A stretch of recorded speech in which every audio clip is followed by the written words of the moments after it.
Yeah, obviously, really, really proud of my team and my staff. You know, we've had a very adversity-filled year. Played in some really close games where, you know, we felt we should have won.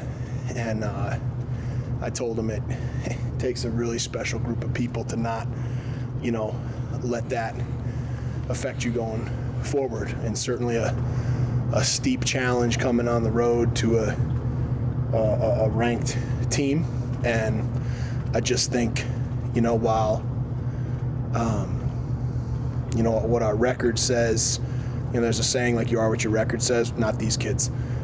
They just have a next level of resiliency and togetherness, and just really, really super proud of them and how they performed, and just really happy for them. You know, the best part of my job is to watch them celebrate, period. No, there's no question about it. And just to see that, it's like, you know, they're all like, I have a real legit son, but they're like my second group of sons, you know what I mean? I get to see them so happy knowing the work that they've put in. I'm just super proud.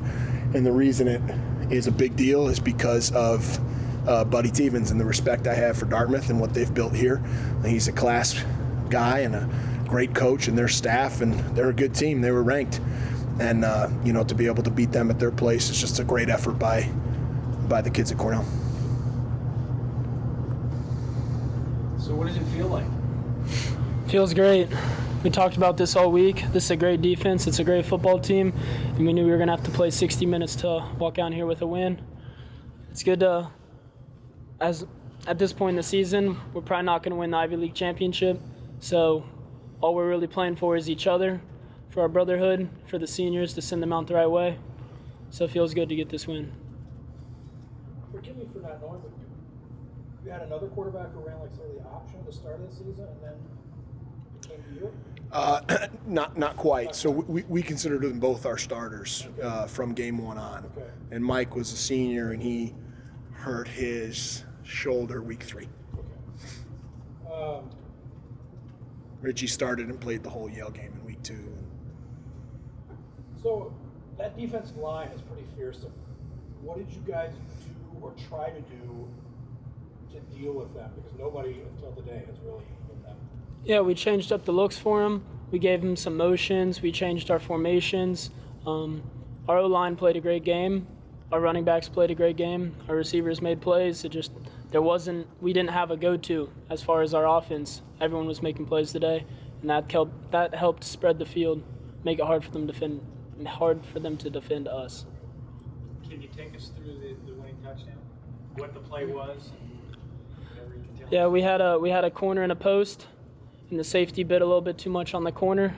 Left the middle of the field open. It was play action, so it tucked the backers down. Then Owen Peters made a great catch over the middle.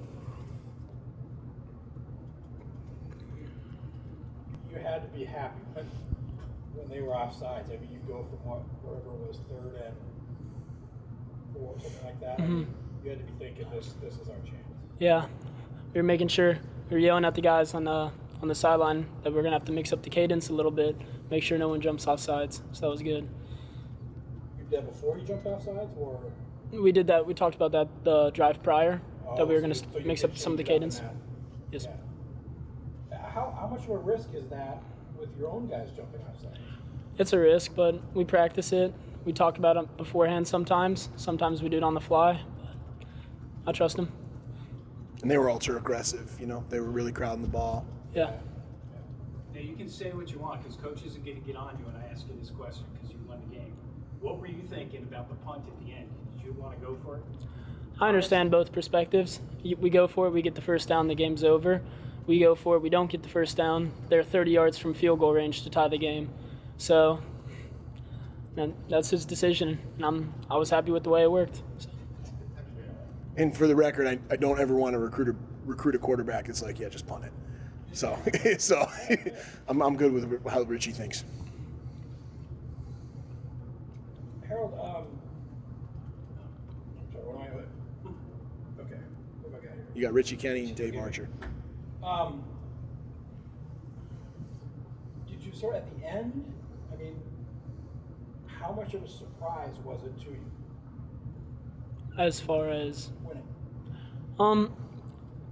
I wouldn't say it was a huge surprise. It was good. We've been in a lot of games when it came down to the end of it, and it was good to put everything together. Special teams executed, offensive line was blocking well, receivers made plays, defense kind of choked them out towards the end, and it was great to just have everything come together and get a win. So I wouldn't say it was surprising. Talk about Isaiah Swan. He does what he does, but you guys kept going at him. You weren't afraid to throw the ball at him. Yes, he's a phenomenal cornerback. I believe he was defensive player in the Ivy League last year. But I trust my guys. Coaches trust our guys in the receiver room. So he's a good playmaker, but that's not going to limit us from trying him.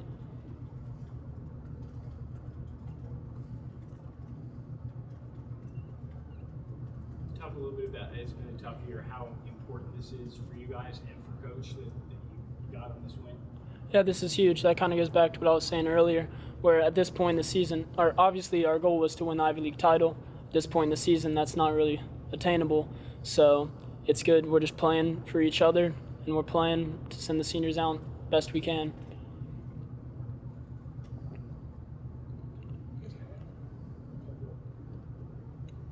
Coach, put it in perspective. Is the biggest win of your coaching career? I mean, it feels really good. I just feel good for the players and the staff. You know, you work so hard. They put in such long hours. It's such a physically demanding sport. And just to see these kids be able to celebrate and put it together, man, you know, because we knew we were so close, you know. So I'm just really happy for them. We talked about how they had literally everything to lose and had just played two enormous emotional games. You know, I don't think Dartmouth circled the Cornell game on their calendar, right? They probably circled the Harvard game and the Yankee Stadium game and had huge emotional wins, and their kids too, right? And so we talked about who could come out the most ready to play, and that we could be the most dangerous team because we didn't have nearly what to lose what they did, and so. But I'm just proud of these guys. I'm just really happy for them. How important was it? You didn't get the touchdown the first drive, but marching down the field, holding the ball that long, and getting some points. Oh, yeah. I mean, huge. I think our offense has moved the ball really well at times, and we've struggled, you know, to put points on the board, you know, which is obviously the bottom line. But we knew we had good players and a good scheme and good coaching, and so just to keep chipping away and put points. Were they the leading defense in the country? Yeah, so. You talk about the play that Harold broke for the big touchdown. Yeah, it was just an inside zone play, and went through our RPOs. None of the options were available, so give the ball to Harold, and you never know what that guy's going to do with it. He's had a ton of runs like that in his career. He's a great player.